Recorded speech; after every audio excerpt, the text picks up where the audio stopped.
Here, fishy, fishy, fishy. Here, fishy, fishy, fishy. What up, everybody? It's the talented Mr. Taco, or TDS Taco, as you guys know me on Twitter. I got the Fantasy Football Hustler on here for the first part of my Into the Fishbowl series. What I really want to do is I want to get as many of these newbie players acclimated and set up for winning their leagues this year. It's a first time for a lot of people. I think he said it's one of the largest ones he's ever done. So I'm really proud to be a part of it. I'm in the Migos division. I know Hustler, you're out there in the Michael Jackson division. I've seen that avatar. It's looking pretty fly. But what we want to do here is we want to give you guys some information, some settings, and some things that you need to be looking at as we enter into the draft. As everyone knows, it's going to be taking place next week. So that's July 5th, right after the 4th. And Hustler, what's the number one thing that you think players need to be aware of and look out for in the Scott Fishbowl this year? So the QB scoring, I mean, if you're brand new to Scott Fishbowl, you got to know that QB is like the most important position in this league. I mean, it's because of the super flex, but just because of the you get a point, you get points for completed and incomplete passes. So like if you got a QB that's throwing above 66%, on the norm, that's QB who's going to help you dominate. If you got a QB who's steadily throwing, 60%, 59, 58%, that could be the detriment of your team. So and they do go early because it's a super flex league. So there's going to be no QBs on the waiver wire. So I would prioritize QB like nobody's business in this league compared to other leagues. Absolutely. And one thing I could bring up to this is I actually am in my first mock draft. And I think this is a perfect thing that Hustler had said, because if we look in this mock draft, while they're not able to fully, replicate the scoring, especially with like the tight ends, that theory that Hustler has holds true. Look at these quarterbacks in the second round. Jalen Hurts and Tannehill are already starting to come off the board because everyone is without quarterback. And I really don't think you could win this league without having two QBs. What are your thoughts on that, Hustler? Because I know that there's a super flex, there's a regular quarterback, and then you probably want to at least have one bench quarterback. So are most people you're thinking going to be taking like three quarterbacks, two quarterbacks? Because I know you're thinking there's no quarterbacks that are going to be on the waiver wire. But I mean, the way this is set up, I mean, I might have 3 to 4 QBs on my team. Yeah, same. I mean, I feel like everyone is going to go after at least 3 TDs. What up, David? What's going on, bro? I'm for sure going to have 3 QBs, and I'm going to prioritize that to where, I may have my 3 QBs within the first 6 rounds, something like that. I mean, maybe even the first 5 rounds. It just depends on how aggressive people get, because there's almost no point if you're going to get like a trash QB for number 3. I feel like I got to have like 3 QBs in the top like 15 to 18 QBs. And we've been seeing some of these leagues that 6, 7, 8 QBs will go in the first round. So I mean, in this league, there's 1, 2, 3, 4, 5. 5 went in the first round, and 1, 2, 3, 4, 5, 6. 6 went in the 7th round. So you're talking about 11 QBs in like the first 2 rounds, not even, because the back half of them didn't even get to it. So there's a lot of QBs going early. I think you're 100% right that it prioritizes it. But then there's another factor that we have to add in here, is that the interceptions are also much more evaluated or much more weighted in this type of a league, because if you throw an interception, it's a -4. So for all you Winston truthers, you got to really hope that LASIK came in good, because we know my man is good for throwing 30 touchdowns and 30 interceptions in the same league. And we were all loving it in regular fantasy because it didn't penalize you as much, versus this one where it is going to kill you. You could have negative weeks, is from what I'm hearing. I was watching Scott on the CBS mock draft, and he literally said the way it's set up, you can have quarterbacks that score negative points. And could you imagine that your super flex is negative? Yeah, and there's some people who, they're going to start a mediocre, let's even say bad QB against a really good defense. Like, man, if they fumble once, you throw 2 interceptions, and then you add in like no touchdowns, or anything like that, like, yeah, you're going to feel really bad that your QB amongst all positions, left you with some negative points. And like, okay, a league that I was in last year, I tried to mimic the Scott Fishbowl rules, at least for the QBs, because I still had at 1.0 PPR, not just half point. And I remember Daniel Jones, one of the reasons why I don't like him, because I had him in this league last year where it mimicked the Scott Fishbowl QB. And there was so many weeks where Daniel Jones got me negative points, and I was like, fuck, like I could have literally started nobody and I would be better off than starting Daniel Jones, these couple random weeks. But it wasn't just him. A lot of the bottom of the barrel quarterbacks, the QB 15 through 32 guys, if they're back end QB, there's a possibility that if they don't throw any touchdowns and they have an interception or two, they could get negative points for your squad. Yeah, and a couple of guys that come to mind like that is guys like, Danny Dimes. Like everyone knows that follows me, I'm a Danny Dimes truther. I think that he'll eventually break out. I was predicting it last year, and he totally burned me. This year, he has more weapons. So in regular leagues, I'm kind of high on him. In the fishbowl, no. I don't want no part of Danny in this league. I'll let somebody else take him. Or if he's maybe my third QB, I might be interested in taking someone like that. And just like Dave was saying, like he took Allen at third in a mock. I don't think there's really many quarterbacks other than Mahomes that you'd probably want in a format like this with Allen, because there's one additional point that we have to bring up here. You get bonuses for rushing yards, first downs, and all these other points. So with Josh Allen, because he'll run for first downs, he gets just additional points on top of his QB, which I think is just like compounding interest, which to me makes a guy like Josh Allen very attractive, especially since he was able to cut down on his turnovers. Yep. Lamar Jackson, he's going to be a beast in a league like this, just all the bonus points that come in for everything. It makes a difference when it comes to like the workhorses and the guys who are getting first downs. Because even for wide receivers, I know we're not there yet, but they get bonus points for getting first downs, also. So literally like every little bit that you do makes a difference. And those guys who are there averaging, more than 10 yards a catch, I mean, almost all their catches are going to be for first downs. That makes a huge difference. If instead of getting a half point for that reception, you get 0.75, for that reception, makes a difference. And then another thing that, because as we'll keep it on QBs for just this moment in time, one thing that we do notice here that's kind of big is that you get 0.5 per completion and -1 for incompletions. So that's what Hustler was saying about you want to have at least a 66% completion rate or something along those lines. So this way, at least you're able to maintain some sort of points in that system, because God, could you imagine a guy that's hitting 50% of his passes? Like you're going to be totally screwed on as far as your points go, because, you'll get a -1 for each time he doesn't connect. So I think that's something that we also have to look at. Accurate QBs are going to be pushed up. I think this makes me look at a guy like Tua, and I'm interested, but I'm a little scared because Tua generally is like a very accurate quarterback, but is he someone that you can trust? And it's the same thing that Drew's saying. Winston and Hill could definitely both go, absolutely, because you have to have a backup, and you have to have some of these guys, and they could possibly blow up. But how comfortable are you going to be starting them on a weekly basis? Like when they're facing the Bucks or they're facing the Rams or they're facing a decent defense, are you going to feel comfortable starting them with the possibility of a negative? Because think about that: if you lose by 1 point and your super flex got you -5, you're going to be sitting there killing yourself because you would have been better just leaving it open. And I think that's something that we really have to take into consideration, right? For sure. And that's why I'm just prioritizing more. I'm going to make sure that I get, at least my first 2 picks. I got the 12 spot, and I may go back-to-back QBs, because then when it comes back around to the third, I mean, we're already in like QB 15 range, something like that. So that might be the way that I'm going. I think a lot of people in the 12 spot might be going that way. It just depends how the first round like shapes out. And just to go back to the scoring that you said, -1 point for an incomplete, plus 0.5 for a completion. It breaks down to where you break even if they hit 66% of their passes. So if they're below 66%, you're going to be negative for those categories for the completions and incompletes. So if you're above 66, that's when you're in the positive somewhere.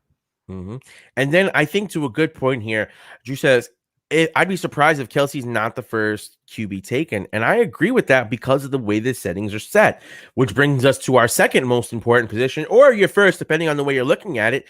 And that's tight end. This is a tight end premium league where they're giving you extra bonus points for these tight ends. And I'll pull up that scoring for us right now. So with this working, most of them are getting what are they? They get 1 point per thing, right? So why is this one? Yeah, 1 point per reception compared to half point for everybody else. So double. Oh, they get a bonus. Gotcha. So this is like the bonus point. So everyone gets 0.5, but they get an extra 0.5. And that's how this is broken down. So not only do they get it for the first down, but they also get it per reception.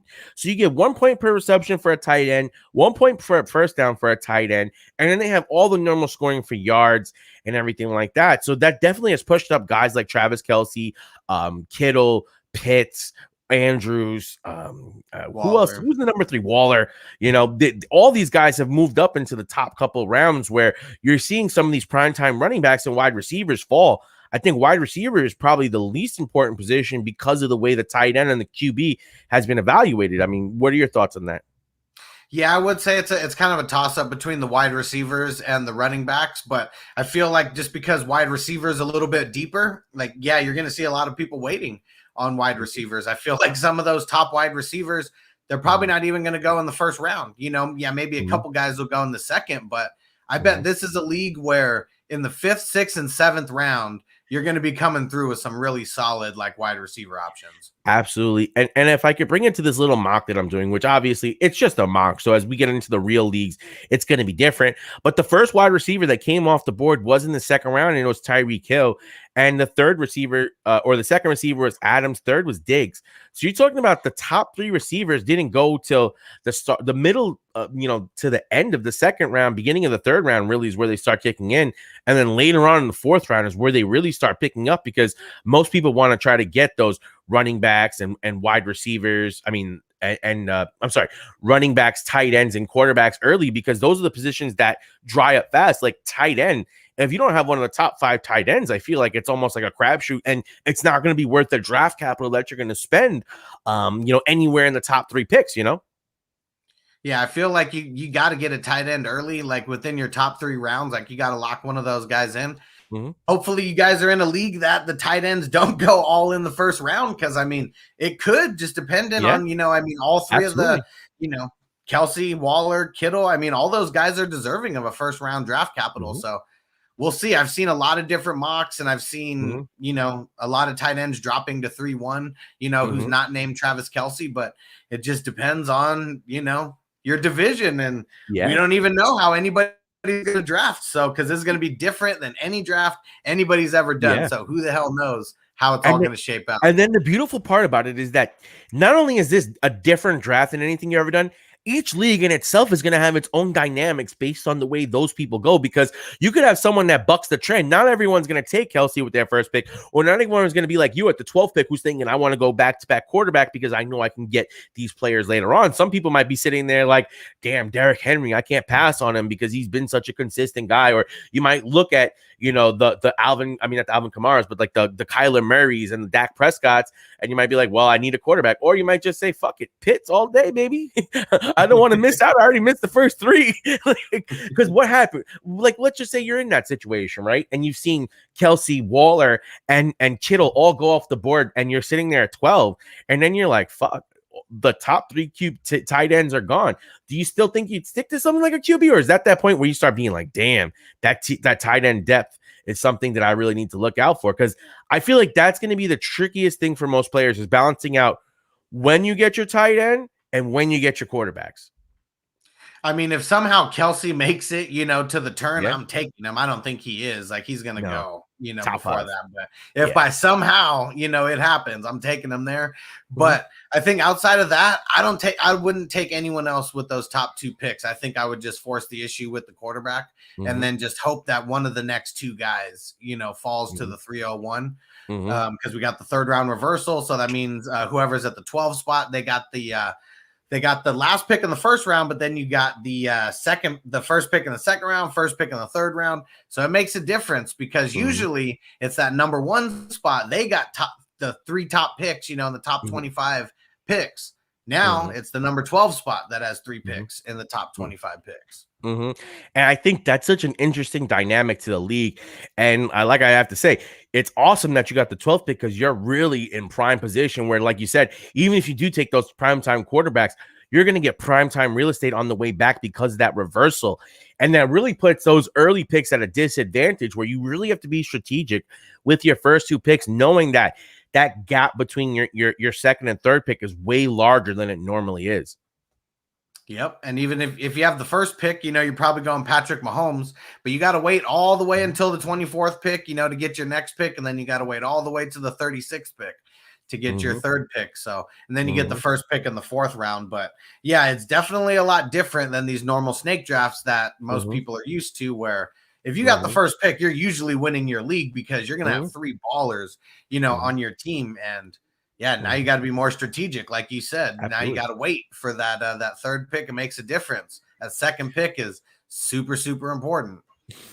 Now, one thing that we have to look at with this league that's also different is that with the super flex, I know a lot of people now have moved into super flex, and it's become almost like PPR was. Like PPR was up and coming, and then eventually it took over because the more people played it, it became more fun than just standard scoring. So in this super flex league, with the way the settings are set and with how much QB score, do you think that if you don't get a QB to play in your super flex spot, you'd be able to pull out some sort of victory? I think so, but it might be one of those things to where when it comes to the playoffs, that's when it might be a little bit harder for you when you're going against the best teams. And in the playoffs, it's not head to head. It's literally just, top scores make it, low scores don't make it. And it starts in like week 13 or something like that. So it's way different to where, yeah, you need 2 QBs if you're going to expect them to make a push, to make it to the top spot. So now I find it hard to believe anybody wouldn't have 2 QBs and make it. So now I find that really interesting. So with the playoffs, it's not set up where it's a head, like during the season, everything's going to be head to head. But once the playoffs hit, you're basically in a free for all points based where there'll be cutoffs based on percentages. Do you know how that works specifically? Because that's going to be now something that I'm going to have to look up because I'm really not too sure how the playoffs work. Every week, the bottom 50% is chopped, and it just keeps going like that through the end of the season. So yeah, you just got to be in the top 50% scoring teams, and you don't get chopped. So one thing that's crazy is this isn't a normal playoff league, like where in the past 14, 15, 16, that was your standard 3-week playoffs. Now it's going to be 15, 16, 17 because we have bye weeks in week 14, so it doesn't make sense to keep the same week 14, 15, 16. But the Scott Fish Bowl, because there's so many people in it, the playoffs are going to be starting in like week 12 or week 13 to where now this is another part that you need to be thinking about. Do you want one of your quarterbacks to have a bye, in one of those weeks that is going to be a playoff week, because at that point it's a 1-week season and you literally got to be in the top half to move on. Wow. That actually is something now that you really have to keep in mind when you're drafting, because think about that. If you have a guy that's on bye and that's the reason why you lose and you've been great all season, like that's going to really sting. So roster construction even more is going to be paramount because you have to watch out for these little nuances. And another nuanced thing is you can't make any trades in this league. So once you draft your team, you're set. It's almost like best ball. Only difference is you got to like edit your team somewhat, but that's also another thing because I was like, oh, wow, you can draft 4 QBs. I'm like, that's great for trading, but there is no trading. Yep. And the waiver wires are going to be really thin because unlike a lot of normal leagues, there's like 22 rounds, in this. So it's made to where the waiver wire is going to be super thin. So it is almost like best ball, like most people are probably going to have a big portion, of their team carrying over just because the waiver wires are going to be shit. But yeah, you can't trade. So yeah, there's no point of hoarding QBs, if they don't benefit you. And yeah, in the playoffs, you can't pick up anybody either. Like waivers and everything is going to be completely shut down because you're going against the entire league, but everybody in different divisions, there's different players, on the waiver and things like that. So once the playoffs start, your roster is locked. Wow, I didn't know that either. So that's really interesting. So as you get deeper into the season, if there's guys that you're thinking about that might kick up towards the end of the season, even if they're not rolling, you might want to make that move, because if the playoffs start in week 13 and we're going all the way to week 17, that's at least a month of games that'll be continuing. So those guys that are backups that might, take over a job, or, the injury handcuffs, you might want to grab them early, especially for your team. So like if you have an injury prone running back, you might want to make sure you have his handcuffed just in case, because you don't want to be screwed.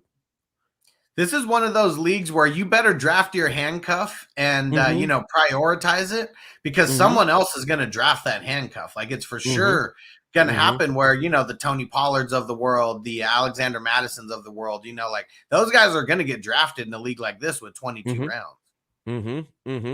Wow. So I mean that's also like just the way the playoffs break down.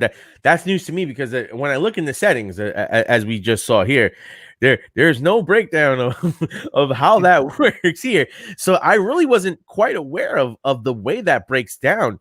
And then another thing that I just noticed here is that you get a negative point for your QB getting sacked.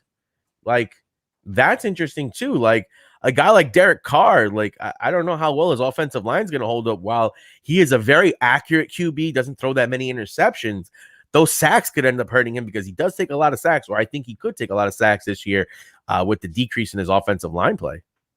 And that was one stat that I didn't know was in there. And it kind of sucks, being in there, because it's not always the QB's fault that they get sacked. Sometimes it is just bullshit line play. But that's good. That's definitely something to take into account, because if there's a, team with a bat, like a guy like Big Ben, who does take a lot of sacks, now his line is definitely, not the best. And his passing percentage usually isn't the best either. He's usually throwing it a lot, and it's usually, I mean, sometimes it's above 66, but I'm sure he throws below 66 more than he throws above it. A guy like Ryan Fitzpatrick, who's a little bit of a gunslinger too.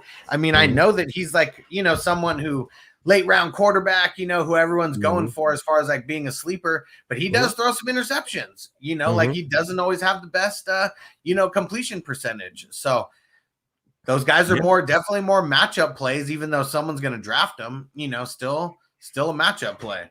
Yeah, and I think that's another thing that we're really going to have to look into, is like some of these matchup for these QBs may be just so bad that we're going to have to literally be like, I need to pull you out for my backup, or at this point in time, it's better for me to play one of my other players, even though, like you said, it's very hard to win without having two QBs. It's even harder to win when your super flex gets you negative points. That's for sure. And I know I'm kind of jumping around a little bit, but with all these flex positions, you can actually play a kicker. So that's one thing that's kind of crazy, is like, I'm sure there's not too many people who would be thinking, oh, am I going to play a kicker, or am I going to play a QB, in my super flex spot? But if your QB got you negative points and you had a kicker that got 2 or 3 points, it's just one of those real crazy dynamics that I might actually draft a kicker, in this league, even though you don't really have to, because it's almost just like a little bit of insurance.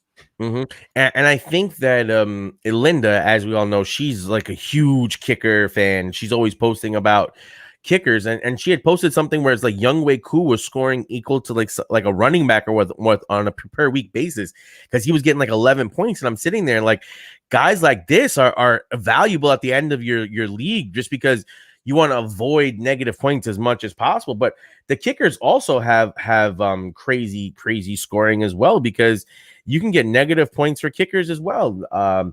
What is it? Number of extra points missed are -1. Number of field goals missed are -3.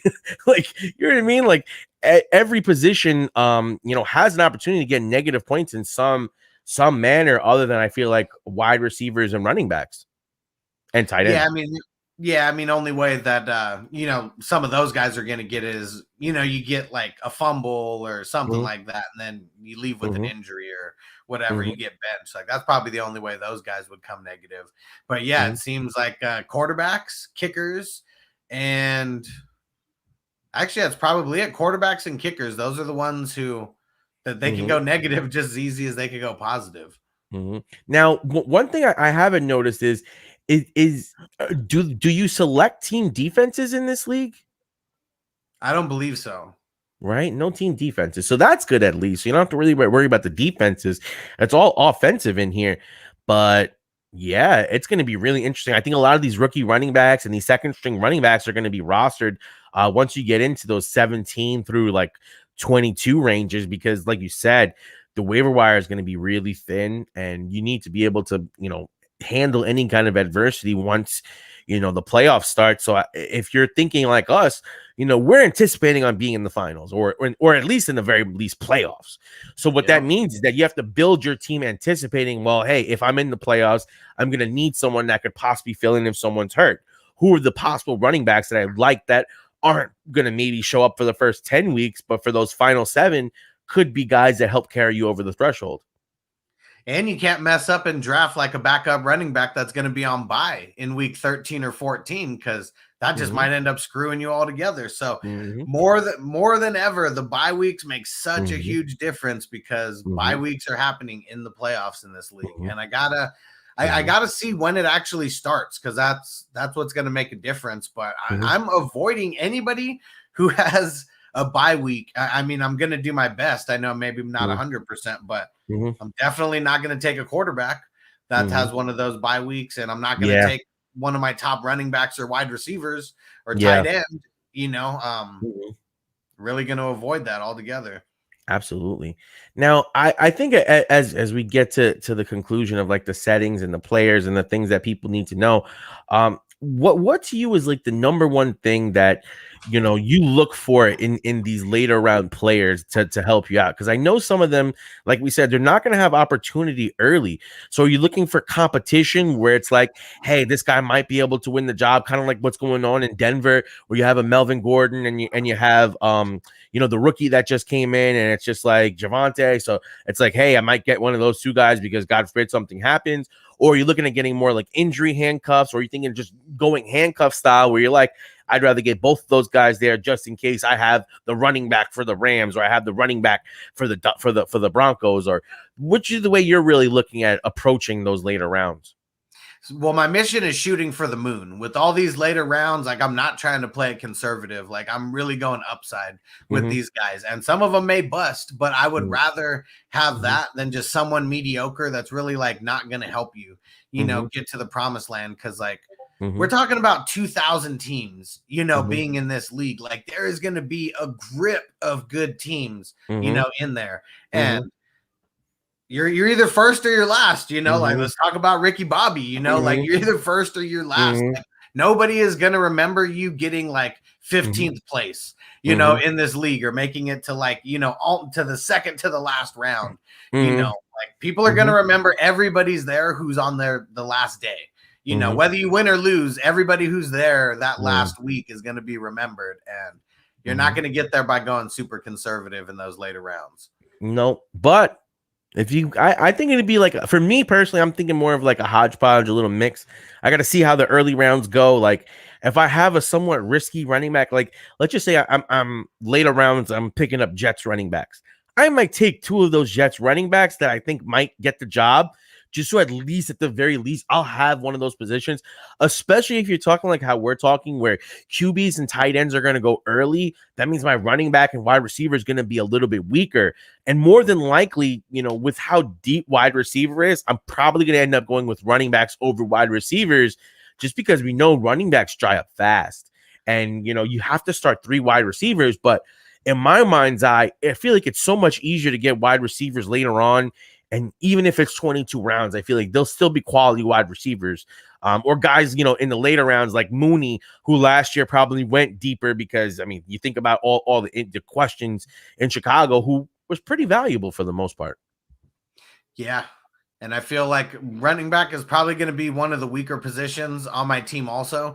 And just like you said, it drying up a little bit faster. I mean, that's where I'm probably going to be prioritizing, right after like the QBs and the tight ends and locking those in. And so, wide receiver is just a lot deeper. And I feel like, going with some of these rookies, taking a chance on some of them. I mean, that's something that you got to do also. And, not everyone's going to be Justin Jefferson, but if you get this year's version of Justin Jefferson, and you get them close to double-digit rounds, I mean, you're going to be feeling pretty nice about yourself. Yeah, it's really going to be about the sleepers in this league, because at the beginning of the draft, everyone's going to probably running similar formulas. You're either going to have like, a top end tight end, some top end QBs, or you might have like the Christian McCaffrey, because I mean, I think that's like the number one non like tight end, non QB player that would be drafted. I really don't think that you'd see Christian McCaffrey lower than 5 in most cases, I'm assuming. Well, that just depends. So I mean, I like we were talking off air. Like I've created a bunch of dynasty leagues that are pretty similar to the fishbowl scoring rules, and yeah, I've seen Christian McCaffrey drop all the way to like the seventh pick overall. And I mean, there's been some of these leagues where, I mean, it's a dynasty league, so you definitely, prioritize QB even like more than in the Scott Fishbowl. Like we had some first rounds where like 9 QBs were going off the board out of 12 picks. Damn. And I can understand it too, because like when you look at those settings, if you don't get one of those elite QBs, you could be looking at being in a deficit with completions off the bat, and interceptions and sacks to be an issue. And again, like we said, it's hard to win a super flex league if you don't have a quality super flex quarterback, because that's the way these systems are built. Anthony has a very interesting question. He says, if you're aiming for upside, is stacking is the way to go, pairing up a wide receiver with this QB. I think that's something that we normally try to take advantage in most leagues. What are your thoughts on that, Hustler? In this league, it probably makes even that much more of a difference. You stack up a guy like Josh Allen and Diggs, and I mean, almost every pass that Diggs is getting is a first down, and Josh Allen is just balling out of control and touching, 70% plus, in most of his games. It's just like you're winning like all around, and there's going to be some of those guys who it makes a difference on, but even like a guy like Russell Wilson, DK Metcalf, I keep hearing people talking about how they're really going to try to prioritize, a stack like that. Stacking up Derek Carr and Darren Waller, even if Carr takes a couple hits, behind the line of scrimmage or whatever, if his outlet is Darren Waller, and they're still getting the touchdowns, and the yardage there, it's it's still going to be nice. What up, Justin? It's going down, bro. I definitely agree with you. And I think one other thing that we have to look at with the stacking is just like, who are you trying to stack with? Because it's not always beneficial if it's a lesser wide receiver or a lesser quarterback where you might have better options. So you really have to look at who's on the board as well. I feel like that also is like one of the biggest determining factors. Like, how high are you willing to go for that stack, because it is a stack? And I think that's something that's going to be really interesting, because as much as, guys love Ridley, people don't really like Ryan. Like, some people are down on Ryan, but, that's a stack that could be amazing. Or you look at a guy like Sam Darnold and you see DJ Moore and you can get them both later. Is that a stack you're willing to go on the risk for? Because let's face it, Sam Darnold is not the air of consistency, but he's also someone that you could probably get a stack with later on and actually make that happen. So is that kind of like a stack situation that you'd be looking for? Or is it just kind of something that falls into play where if you get one of the wide receivers or quarterbacks that get you at the right position, then you start thinking about a stack? Or do you go in thinking, I want to get a stack? No, I mean, especially in this draft, like I wouldn't even go in with a plan like that. If it worked out, it worked out. I guess I'm just trying to think like, what stacks would even be possible, because like a Patrick Mahomes, Kelsey, like that in this league, that is impossible. Like even a Mahomes and Hill, like that, this league, it might be impossible, for that stack to happen. A Josh Allen and Diggs, like those could be your top 2 picks. Yep. One that I really like would be Herbert and Keenan Allen.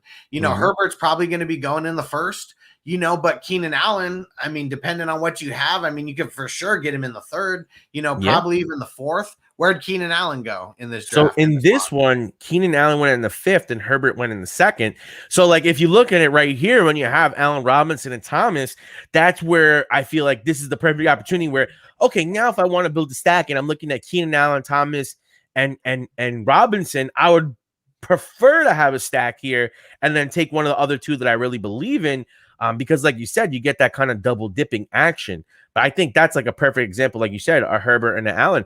Even another good stack might be an Allen Robinson and a Justin Fields, because Justin Fields in most cases, I'm assuming that he's not going to be going that high. Where did Justin Fields go in this one? Fields. Oh, yeah, he went 8 and Robinson went 4. Like to get a stack like that where your super flex and your wide receiver are paired up, I think that's an interesting one where you'd be able to snag it out.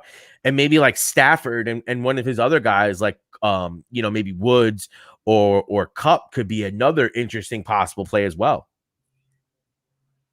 Hell yeah. And it's really going to be about what's possible, because if you're just coming in with a plan like that, I mean, in a league like this, I just feel like whatever your plan is, it's not going to work out. So just don't even like have a plan going in. Cause like the league that I'm in, for example, I don't even know if all 12 spots have been filled, but it's mostly comprised of fans, and so like, I can't go like search Twitter and see like who these people like, or things like that. So I have no idea, how they're going to play it or whatever. And notoriously some of the fans have ended up being like some of the ones that have gone a lot farther in the Scott Fish Bowl. I think it was a fan who won it last year. So, so like when they say won it, is there only one winner? Is it like Highlander? There can be only one, or yeah, I believe so. I believe it's just one winner at the end when it's all said and done. So basically what happens is we keep cutting and we keep cutting and we keep cutting. And then in that final week, high score wins. Yep. Damn. I was sitting here talking about I need to win my division. Well, lo and behold, baby, it's a whole different ball game. I may have to get a little bit of water as I'm drafting because man, it's gonna be hot. Because I mean, I'm not backing down for it. I'm coming in expecting to win. And I think you're coming in with that same mindset. But at the same point in time, we're out of division until we're in division, I guess. Yep. And the division, that's just the first part of this whole like crazy journey. Right. Obviously you want to lead the division, you want to be first in your division, but I'm sure it's not always the person in first who ends up winning it. When it's all said and done, your team's got to get hot at the right time. Just like in real life. I mean, if you remember the Washington Nationals, they stunk all regular season. They got hot at the end and they beat the Houston Astros and they got their championship. Now, I guess the next question I have is how many teams make the playoffs? Because we have 12 teams in each division. Are we getting like 4 in each division that make it to the playoffs, or? I have no idea. So I don't even want to put a fake number on it. I am not sure. Yep. See, as we get deeper into the fish rabbit hole or the fish hole, as we say, there's more and more questions that keep coming up, and we're going to be searching for those answers, and we'll try to bring them to everybody because this is stuff that you need to know. Like the number one rule that I have in order to win your league is know your settings, and these settings are like the wild, wild west. Shit is crazy. Like, you know what I mean? You got gunslingers that are coming out here and you're like, well, where are they coming from? How is this working? How many paces should I take? So I think these are all things that we're really going to have to monitor and be aware of it as we get into, drafting season. I believe that it starts on July 5th, right? I believe so. Yep. July 5th.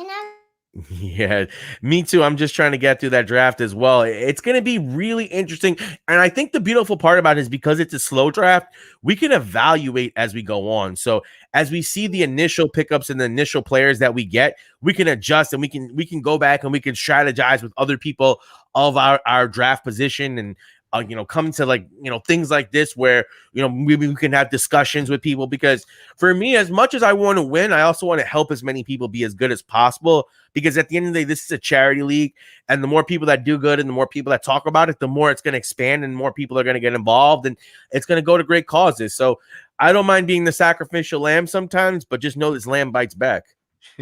Well, and there's going to be 1,919 sacrificial lambs. So either way, like there's going to be a whole bunch of, people who didn't win, in this league. So I think that is the one thing that's cool. Like I've connected, I mean, me and you, we've been connecting since last year, but I mean, I've connected with a bunch of new random people, because of this. Absolutely. And like, I'm in a group chat for the 12s and it's pretty dope because Scott Fish is actually in there. He actually has the 12th pick. This year he made sure to get it, and so it's pretty cool. Troy King's in there also. Oh, dope. And so I mean, the chat is so lit that I can't even keep up with it half the time, but just seeing people's mock drafts, and things like that. Like, I mean, I've already done a grip of mock drafts, this year in this style, so it's nothing new for me, but it is cool to get other takes from other people. And it's Absolutely. Been dope connecting with people, having a different avatar, and that's been something different. Been pretty dope. So I guess as we land the plane here, my biggest question to you is where do you see like like the best place to mock draft or to get your information and kind of go through these trial runs so that you're ready for the fishbowl? So that part is tough. I mean, I do like doing the mock drafts on Sleeper, but you have to, you have to have 12 other people, to draft with, or 11 other people to draft with. I'm not sure which mock draft platform everyone's using for the fishbowl, but I know like on Twitter, there's a bunch of people who are doing the Scott Fishbowl mocks, and like, you get to mock out of your spot, and it's, usually not people in your same division, things like that. I'm not sure where that is, but just search it on Twitter. I like doing my mocks on Fantasy Pros also. That's one where, I'm just doing it by myself. The computer's like auto-generating stuff. If you have an account with them, you can actually like adjust to where like QBs are like way more valuable than everybody else. Like, things like that. Set them the custom roster settings and things like that. So yeah, Fantasy Pros has kind of been my go-to if I'm doing it by myself. Yeah, I mean, for me, that's been my biggest issue is like, it's hard for me to find like a spot to mock draft, especially because, like you said, a lot of these other ones require like 12 people, kind of like Sleeper. So someone dropped that into the 5 because I'm a 5, so I'm picking with the 5th. So they dropped it in that group chat, and I'm just sitting back like, oh, okay, let me get in here as soon as possible because this is my first time to try to like experiment, and this is my first time that I actually am in here. And I'll pull up what I did just to give reference here. So I'm right here. So I got Kelsey with my first pick. They weren't really able to up what the scoring was on the tight ends. But again, knowing the way this is built, I wanted to kind of get a feel of if I took a QB early, a tight end early, how would it look? Because with the is everybody in here like doing it like Scott Fishbowl style rules? Yes. Yeah. And they even had the 3rd round reversal set. So, that was all in there, which was super cool. The only thing was the tight end scoring wasn't quite there. But I think we did see people start drafting him almost as if they were, which was good for a place marker because, I took Kelsey there and then the QBs were flying. So I took Hurts because I like that rushing upside. And, with the way the points go, I think that he could be a valuable QB. I got Lawrence, and then after that, I took my running backs, took my wide receivers. The one thing that we do have to know here is that you have to start 3 wide receivers, 2 running backs, and I think there's like 3 flex spots and 1 super flex spot. So you start quite a bit of players as well. So you don't want to be without running backs, and even though wide receiver is deep, you don't want to be too far down getting your first wide receiver because then you might be in a situation where you just don't have enough to play there, and you're sitting on good players on your bench. So that's also something that people are going to have to keep in mind as well, roster construction and roster balance. If I could get Herbert at the, with one of my 2 picks, I'm going to be so stoked. I bet you will be. You're a Herbert truther. Well, and I like where he's going. Not in the Scott Fishbowl, but yeah, last year I was definitely, on the Herbert hype train. I do feel like there could be a little bit of drop off, in his sophomore for sure. Justin, I think what I did is I tweeted out about it and I was able to figure it out. There was one post I saw someone had. I don't know where it is. I'll try looking for it, and we'll have Hustler send it over to you guys. We'll post it probably in the Facebook group or something like that, so he can get it to you guys. But there's a bunch of group chats for each draft position from what I saw, and there's one person that's headlining it. But it's awesome. It's really helpful because you get to see what other people are thinking in your draft position, and you also get to see what other people's mocks look like, because I think that's going to be one thing that we have to keep in mind.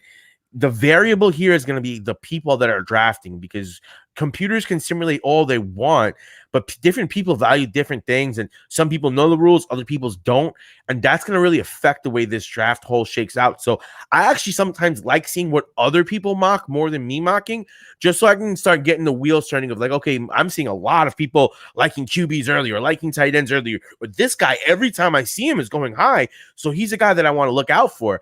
At least that's the way I'm looking at this group chat. I'm enjoying that everyone posts their mocks so I can get a better gauge of everything. Yeah, and it's been dope. So yeah, David, Cruiser 24, and then Justin, they both made it into the Scott Fishbowl, and neither one of them were really thinking about it. And I was like, fuck, there's gonna be like 2,000 people in it. Like, why not? Just literally go to the website. Maybe you'll get chosen. And both of them ended up making it in. And I know another guy who's in TJ. I don't think he's in here right now, but he's a Patreon member, and he's in a couple leagues with me, and we were just talking about it, and just what do you have to lose? Just it's literally just a website. You just go sign up, and maybe you make it, maybe you don't. But I know he's trying to get fans in there too, because it's not just about people with YouTube channels and podcasts in there. It's about everybody. And my favorite part is it's what we call a pro-am tournament. Like that sounds so sexy. I feel like I'm in whatchamacallit, in semi-pro. Happy Gilmore for me. That's what I think pro-am. Right. Oh, there we go. TJ is in here. What up, bro? Yeah, man. He made it in there too. So a bunch of people made it. It's dope. It's dope. I'm not gonna lie. I applied after the first. I was telling you, I applied after the first round was already out. I didn't even think I'd make it this year. So I feel blessed that I was able to get in at the last minute. And like you said, it's just one of those things where you want to apply, you want to get in, and just see what happens. So I definitely think that it's going to be super cool. I'm going to try to get my other guys in it next year, so we could all be throwing down and having some, I don't want to say monkey knife fights. So what do you call it? Fish rod fights. I got to come up with something for that. You guys have something creative, but it's going to be super interesting. It's going to be super fun. I'm excited. Like you're saying, there's satellites, the Warrior Bowl. I'm in one of those ECF challengers with Andy Behrens. So, I'm coming to whoop ass. The thing about that one is each week someone gets eliminated. So these are some intense rules you guys play with. Like that's a best ball eliminator where each week someone goes down until there's only one. So, I'm going to be the Highlander out here just chopping heads off. Nice. There we go. Yeah, he definitely did. He held me down. He shot it out, and a lot of people in the community got behind it, and I'm super grateful for that because, like within 24 hours, I got put in there, and that's super cool. But this has been awesome, Hustler. I thank you so much for coming on here because it's just for me, even just getting some of the wheels turning about some of these things. Like I didn't realize, but what's going on with the playoffs or how that settings work out. The sacks, I think we both just learned about that because I don't think that sacks were something that I was thinking about losing points on. But now that I see that, definitely going to make me more aware of what these offensive lines are looking like because Big Ben, oh, no, sir. I want no part of you. You don't have anything over there. David Carr, I'm sorry, bro. That offensive line has been completely destroyed. And John Gruden's looked like a shit coach, so I am not trusting that.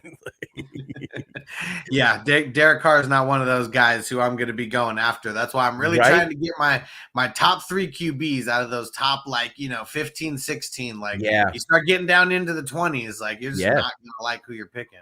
Yep, and then the other thing that we have to keep in mind is you're going to need a backup too. So, if David Carr is my third string quarterback, okay, we're cool. I could do that because when bye weeks happen or if an injury happens and I'm forced in there, then it is what it is. It's better than nothing. You know what I mean? Because as we see, and as we saw in that draft, I'll just pull it up for you just for reference. Zach Wilson, Drew Lock, Love, Taylor, Mills, Bridgewater. The backups were going, and on this waiver wire, you're not going to have anyone that's starting caliber at all. So that's definitely something you're going to have to keep in mind, And you can't trade. So for everybody who thinks that you can just Facts. Yeah. Facts. I get them confused because they're both so bad. Yeah, that's facts. Yeah. So I'm hoping that I see a couple people in my division really push off, the QB spot so I can just end up with 4 solid QBs and just not be stressing about the QBs all year. Yep. Oh, you're at 5? I'm at 5 too. And I definitely think it's either tight end or QB for me, unless Christian McCaffrey falls, and then I have to maybe debate about it because there's one league that I'm in. It's like a 14-team league that I do at home, where if you make the consolation bracket, if you win that, you get a pick wherever you pick the next year. So that's that. So we had Michael Thomas as our number 1. Our number 2 was Kenyon Drake, and our number 3 was Le'Veon Bell. So at a certain point in time, we were the worst team in the league. I was like, we can still make the playoffs. We were 1 game out. We made the consolation. We pushed through consolation, and we won that. So now we get to pick whatever pick we want. And I'm going 1 because my co-manager wants Christian McCaffrey because he's a wide receiver and a running back in 1. So whatever. So if I get Christian McCaffrey at 5, I think I have to do it just for the stack. I like to have the same player in as many leagues as possible when I believe in them.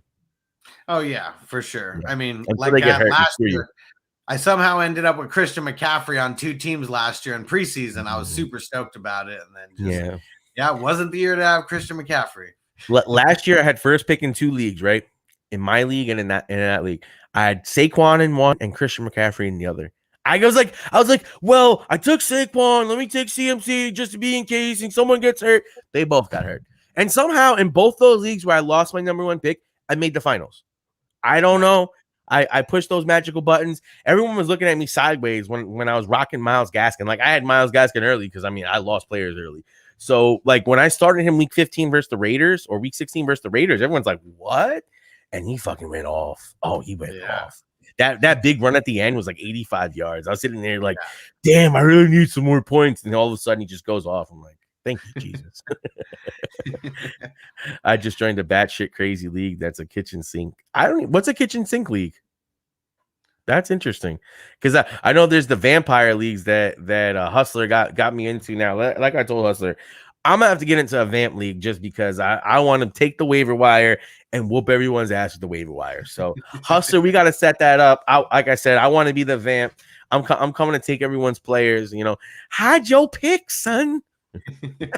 Hide your kids, hide your wife. Taco's coming for you.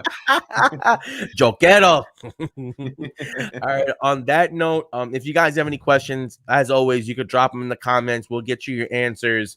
Hustler, this has been an enlightening and fun conversation. We're definitely going to be keeping this up during the season. We'll be doing different collaborations just to keep the people informed. Yep, you already know. You're one of the guys who I'm rocking with this. And thanks, bro. We're going to have a bunch of fun collabing all throughout the season, throughout the off season. I'm going to be doing a series of videos coming up called the Fantasy Football Commissioners Academy. And going to be super dope where, kind of just what you're doing, just a little bit different. Hopefully dive just real deep for you guys. Try to just teach everyone how to be the dopest commissioner around and just take your leagues to the next level. Super cool. I think that's awesome stuff. And I have a custom league as well where maybe I'll share out some of those settings because it's real fun. I've had almost like 100% return in that league. It's something that I definitely want to expand out and maybe do a second one. So that's definitely some really cool stuff. And I'm going to be watching because as a commissioner myself, I don't know everything, but you know what? If you can learn from the best, you got to take your shots when you can, right? Woo woo. And on that note, everybody, we out of here. Peace. Oh no. Bye.